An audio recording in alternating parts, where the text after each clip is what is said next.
杨少，放开我师姐！师妹，你别过来！末将只有一个请求，把刘长善给我。你要他做什么？无需多问，带来给我。去把人带来。是。不许过来！杨少，我若早知道你如此狼心狗肺，我绝不会帮你。翠姑娘，我救她自有我的理由。都别动！你不逼他，他不会伤害师爷。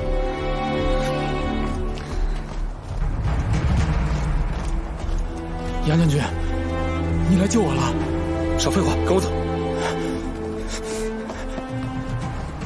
给我在城外准备一辆马车。备车。是。姑娘见谅，你没无辜，更要护我周全。走。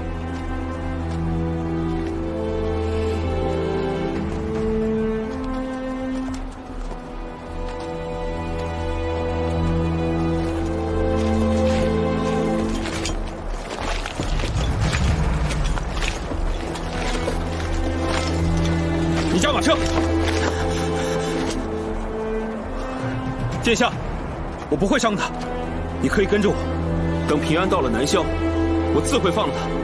杨少，你若是敢伤他半分，无论是江水以南，还是西面大漠，甚至阴曹地府，本王都会亲自取了你的性命。杨少情非得已，殿下得罪了。牵马来。是。跳。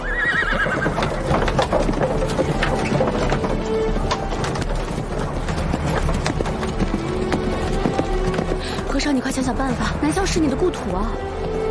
南北往来通畅，去也无妨。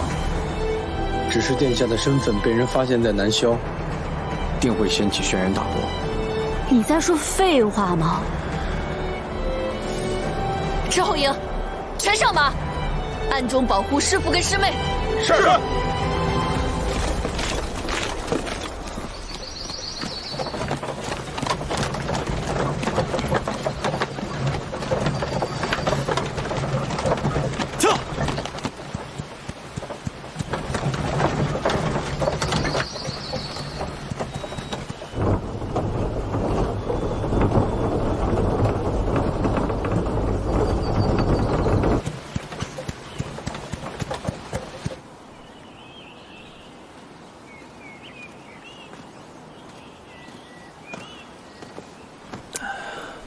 这一路，我这一直举着刀，这胳膊都快废了。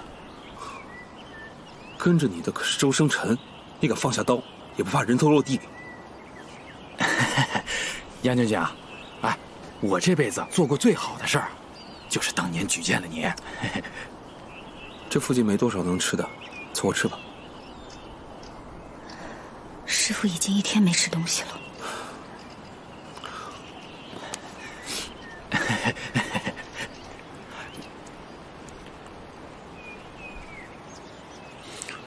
他心里有你，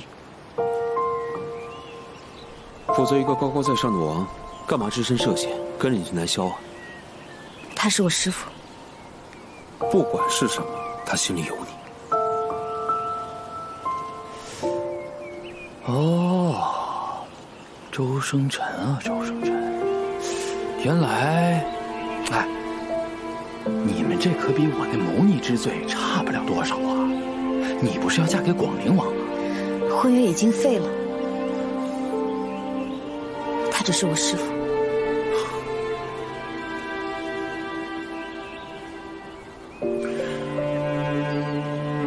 明日进南萧，切不可说自己是谁，否则被抓做人质，我也保不了你。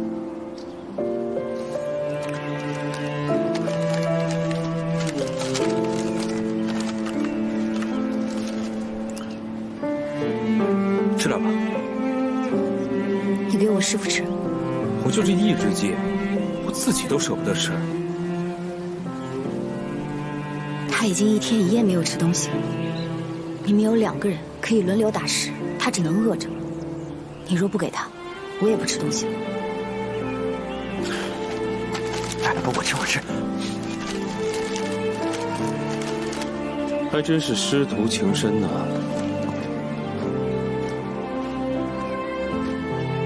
你徒弟给你吃的。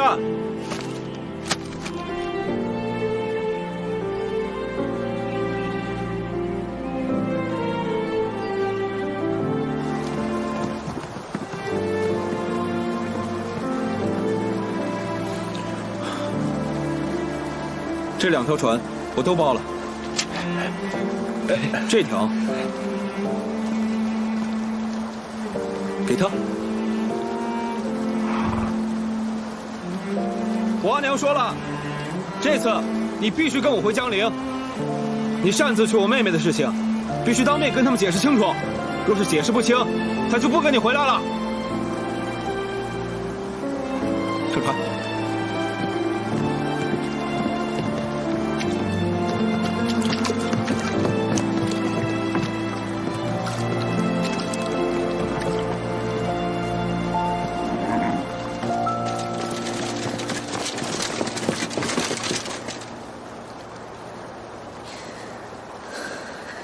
贼人多诡计，将军，现在该怎么办？调兵来江边，伺机行动。万一他们暴露了行踪，我们做好打过江的准备。开船，跟着他。速去寿阳，告诉崔将军，让他做好出兵的准备。是。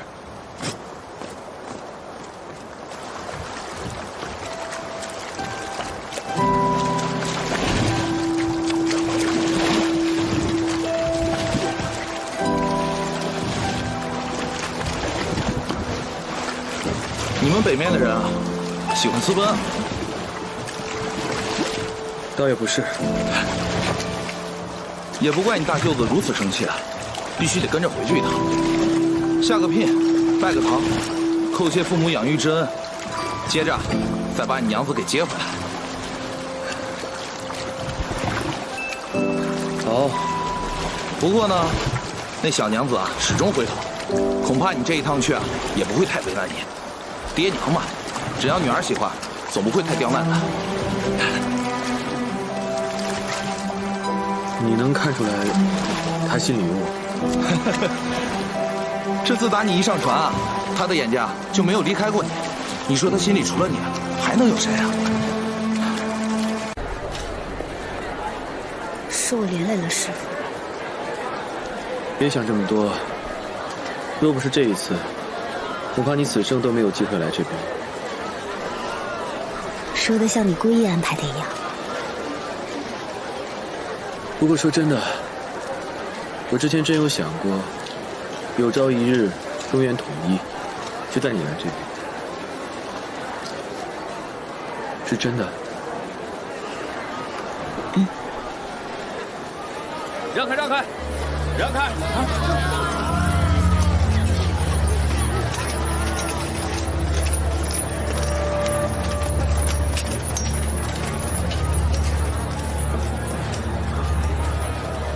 师父为何叹气？我只是突然想到，你从未随我一起南征北战过，有点遗憾。以后可以了。是，以后可以了。这里真的好美，临着江水与高山。若能早早中原统一，南面的人能见到我们的古城黄沙，我们也能见着高山流水，多好。还要走半个时辰，你受得住吗？师父不在时，我经常将西周的寺庙都走一遍，四烧香为王君祈福，所以脚力好得很。在这里啊，不能叫师父，会泄露身份。弟子遵命。我知道了。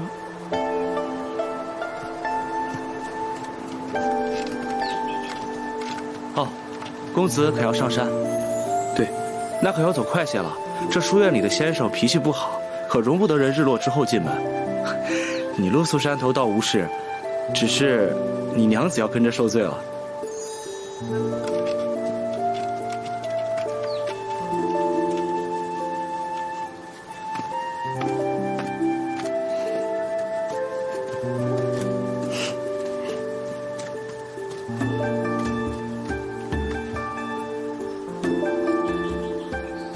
怎么了？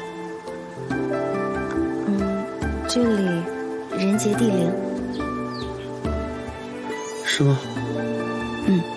我喜欢这里，山喜欢，水喜欢，人说的话也喜欢。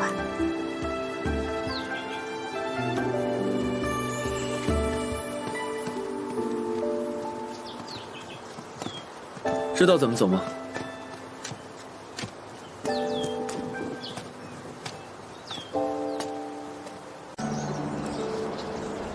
师傅这些日子都没有好好吃过饭，今日一定要多吃一些。来，我自己来吧。啊，看来是真饿了。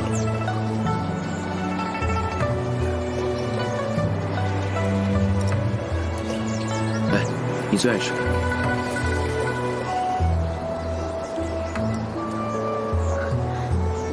师傅，你尝尝这个，我在北辰没见过。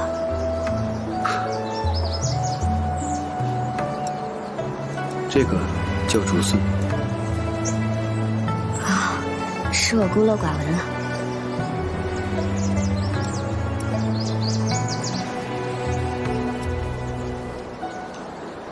好吃吗？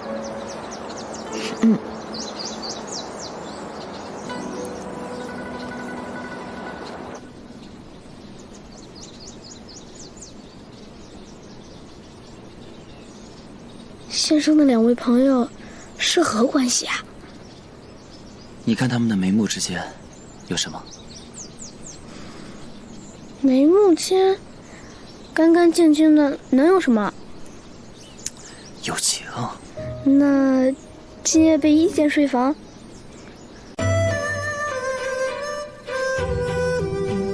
一个。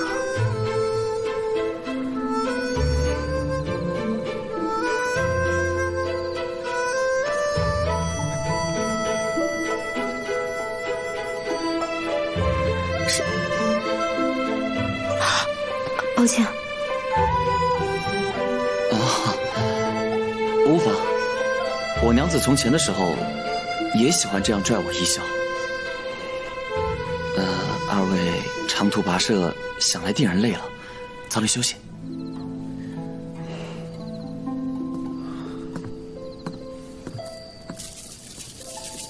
山间有野猴子，夜里切勿开窗开门。此处仅有一个床榻，如何睡？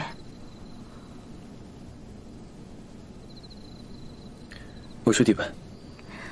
你跟着我一路未曾睡好，还是你睡床上吧。你不是说我醉卧白骨滩吗？白骨都能睡，为什么地板不能睡？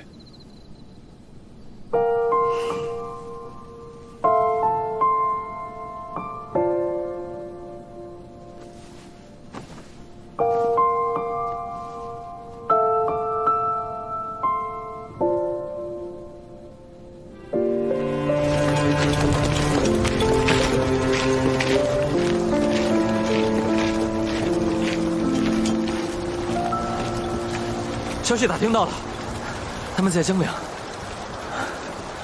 南面军事重镇，一是江陵，二是柴桑，此事麻烦了。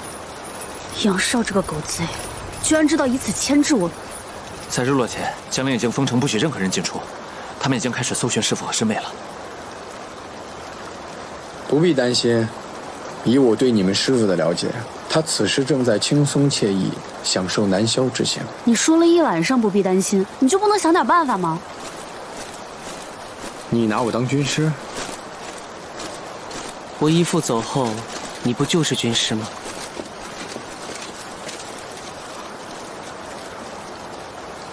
江陵刺史是个庸才，被小南城王的名头吓到，只想到关城门搜人，但搜到人又如何呢？杀了，那对江陵城将是一场无妄灾。百姓过得好好的，自引战争，愚蠢。如果是你呢？你要怎么做？如果是我，我就当做此事从未发生，从未听过，打开城门，任由殿下来往。那你父皇要是怪罪他呢？抱歉。没什么抱歉，全天下人都知道，他是我的父皇。南萧皇帝一定盼着臣子们私下放走殿下，南北早就议和，此刻得罪殿下，一点好处也没有。如今闹到这个地步，全城百姓都知道，谁又敢私下放呢？毕竟圣意最难揣摩。你们啊，倒还挺默契的。凤将军，为何总是一副天要塌下来的样子？我师父在对岸，被关在江陵城里，对我来说天就是要塌了。该慌的是他们，不是我们。毕竟我们已经大军压境了。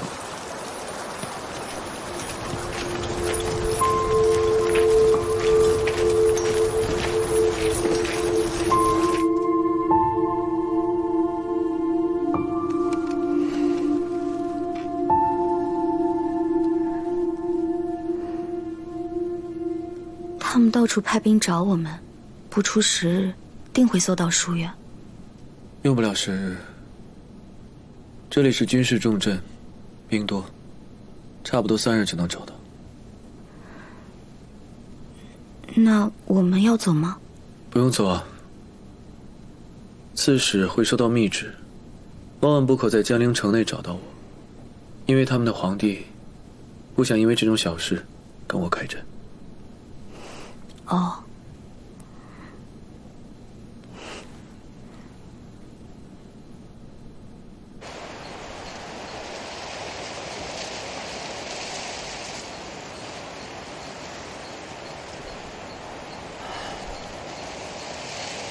世间千百情，人人皆不同。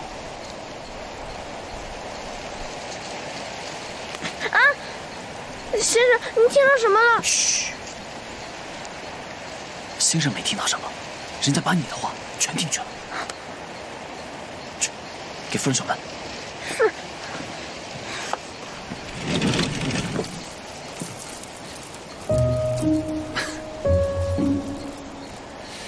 哎呀，今晚野猴子格外多，我跟书童在门口给你赶猴子呢。哎，时间不早了，我夫人还等着我回去睡觉呢。我把最好的主子让给了你，成就不了良缘，你对不起我。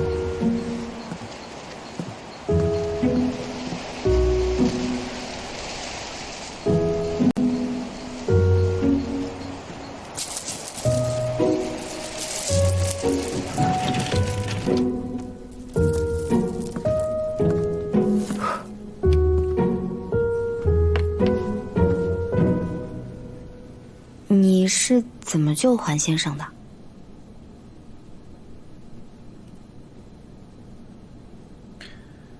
有一次叛匪袭击环氏书院，他带着藏书逃到了荒漠，差点死在那儿。我正好带兵经过，意外救了他。像他这种世家，一旦方光不在，所有收藏的古籍还有传世的宝物都会成为引祸之物。我早年遇到过几次这种没落的家族，在北方无法生存，所以都派兵送他们渡江，助他们南迁避难了。崔氏有一支系也曾南迁，有的世家南迁避难，有的却北迁求存。像大雁的南来北往，都是为了生存。是啊，如同我们遇到的那些逃难的百姓，不都是为了活命2个字吗？嗯。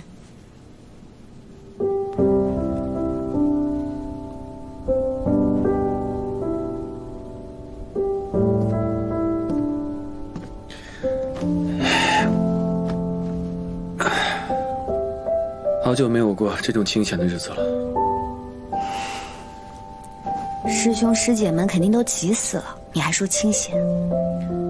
过去都是我天天担心他们，现在也该换他们担心我了。你是师傅，还计较这些？你忘了，小玉和天行年纪跟我差不多，其他的徒弟跟我也没差几岁。和尚也这么说。也只有和尚知道我的辛苦啊。我也知道。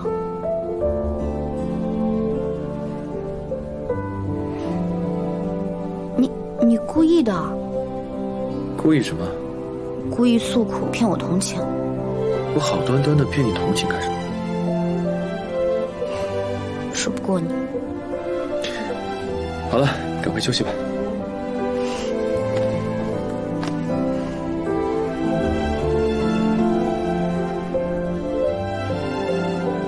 你怎么不睡床上，却要睡在地板上？又不是没睡过。你当年带我见嘉诚那天，我就是在你书房睡的，也是在地板上。那天，你用狐皮包裹抱我回去，那张狐皮至今还在我房里。你如果喜欢的话，我再给你打一张新的。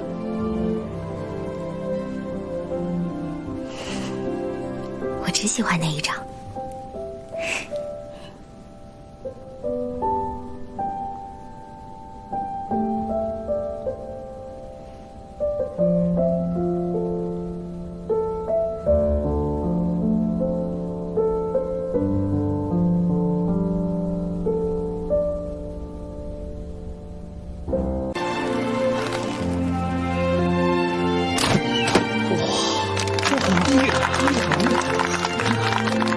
你教的？我可从未教过他这个。是，你看到了吗？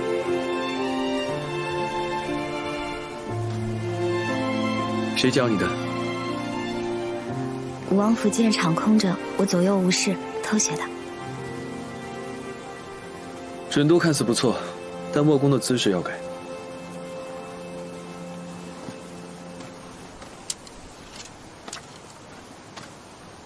来，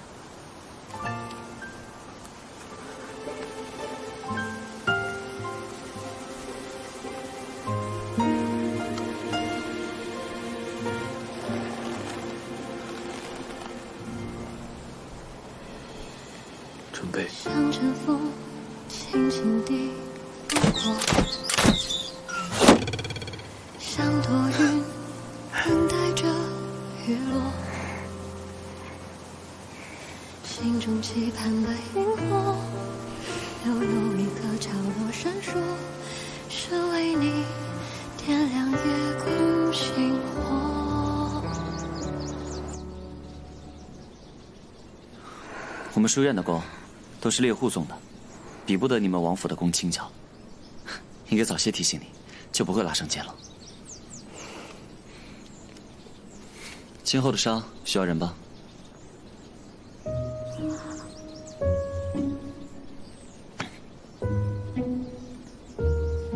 我可以自己抹的。这个药需要以掌心搓开，方可见效。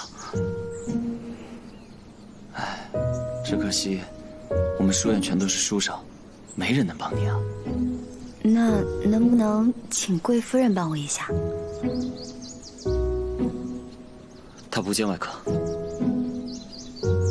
你们忙，我不打扰你们了。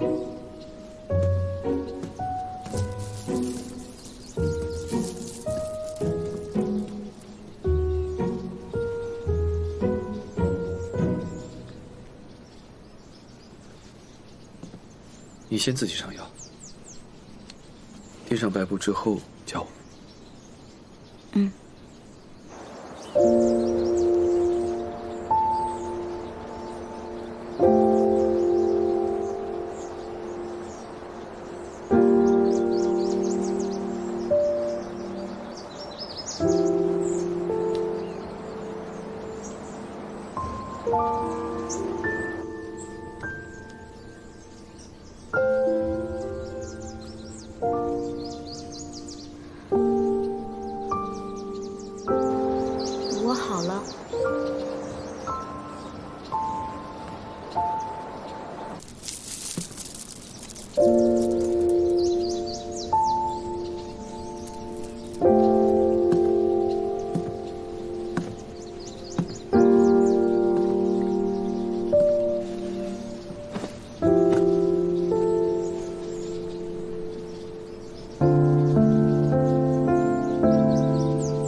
不是说错话了？你指的是环夫人？过后我找个机会带你去见她。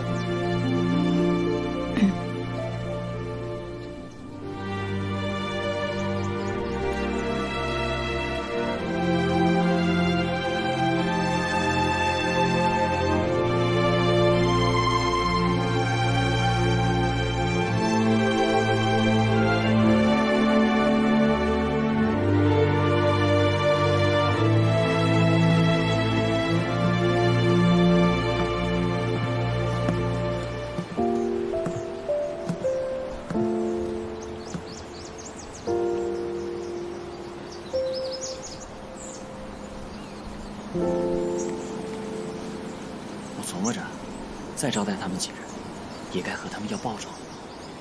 夫人，你说呢？对，你猜对了，我啊，就是想要崔氏的藏书，那可是无价之宝。今日那群小子跟他论道，一帮人居然论不过一个小丫头。究其原因，人家崔姑娘读的书，天下难寻啊。他夫人已经……他们同岁，6岁相识，长到16岁成亲。2年后，汉军洗劫还府，我们夫妇2人抛下所有，带着珍藏古籍，远避西北大漠。他死在了荒漠里，而我痴心活着。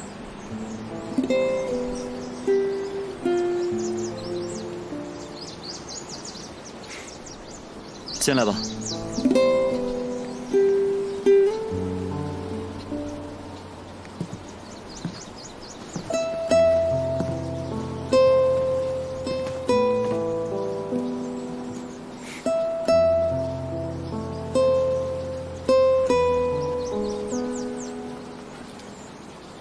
我娘子走前对我说：“婉玉，你休想给我立什么牌位。我日日在你身边，绝不会走。”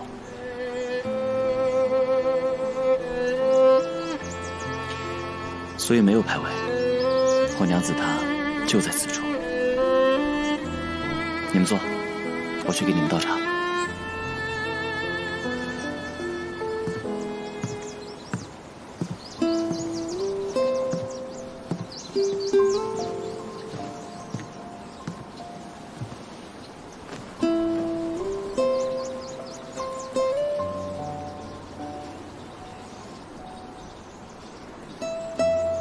环夫人对环先生的承诺，成了环先生的信念，以此为生，了然余生。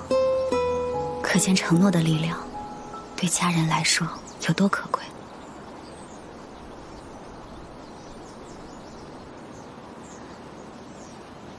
可师父，师父怎么了？师父错了。我哪儿错了？师父说，人死了，留下的东西都是空的，除了伤心，并没有多余的用处。承诺，对一个将士来说，比生命还要沉重。我可以答应你，如果有朝一日我遇到什么不测，定会有人告诉你，我死在何时，死在何地。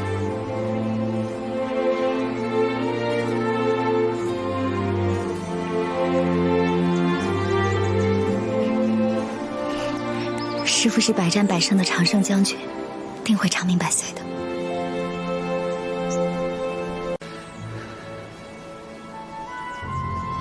书还在青龙寺，你找机会送过来吧。按书嫁妆都给了他，只出了3日，有点亏啊。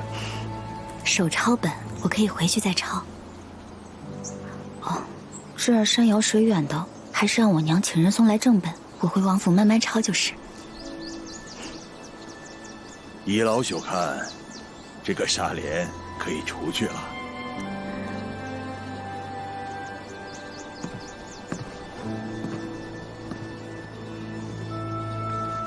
陛下，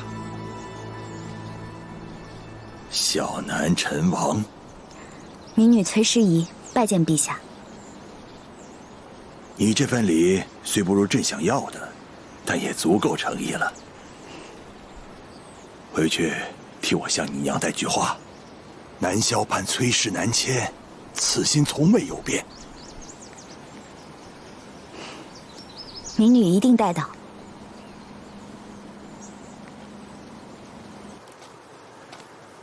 南陈王府卧虎藏龙啊，不容小觑。陛下，二皇子在江边求见。快去江边！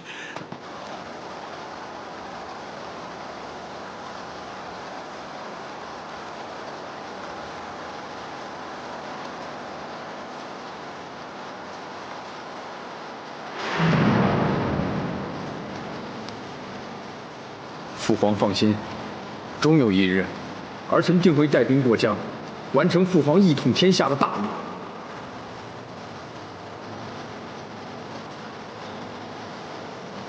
朕的众儿之中，你是最像朕的，最懂朕的。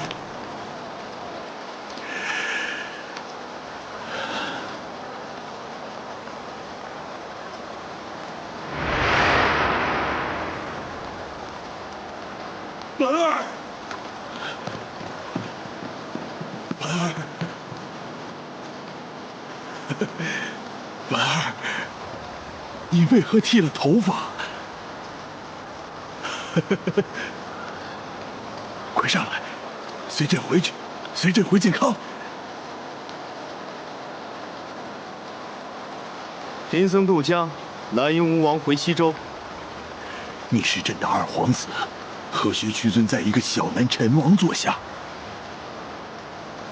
婉儿，勿要听信谗言，你就是朕的亲生骨肉。你与我，不只是有弑父杀妻之仇，还有灭国之恨。今生今世，只有血海深仇，绝无父子之情。退下！朕说过，谁敢动吾儿一根毫发，朕定将他碎尸万段，满门抄斩。陛下，臣想，还是先请二皇子回去，你们父子慢慢谈，总有和解的一日。不必了，朕等你回心转意。陛下可愿放了吴王？明日他自会回去。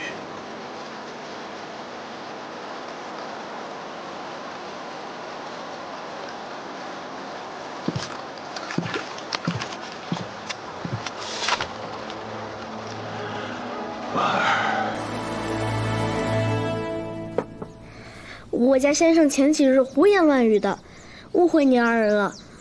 殿下和姑娘勿放心上，我家先生习惯胡乱说话了。没事。那我把隔壁那间收拾出来，今夜给姑娘住。隔壁的房间不是堆满了杂物吗？没有啊。师傅，就你话筒去。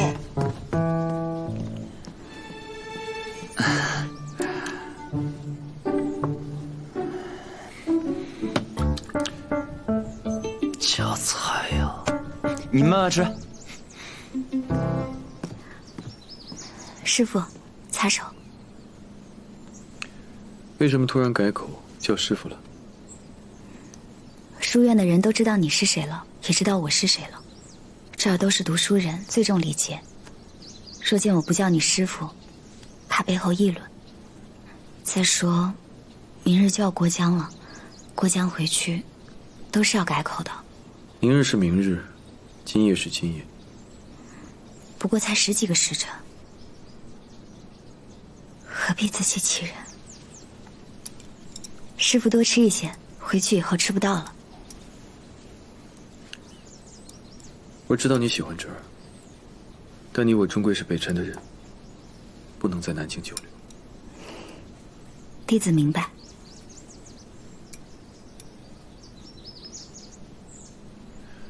都给我了，你吃什么？我不太饿。既然你不饿，不如我们下山吧。下山做什么？南萧世子风流，常在午后抚琴吟曲。你这么喜欢琴，不如下山见识一番。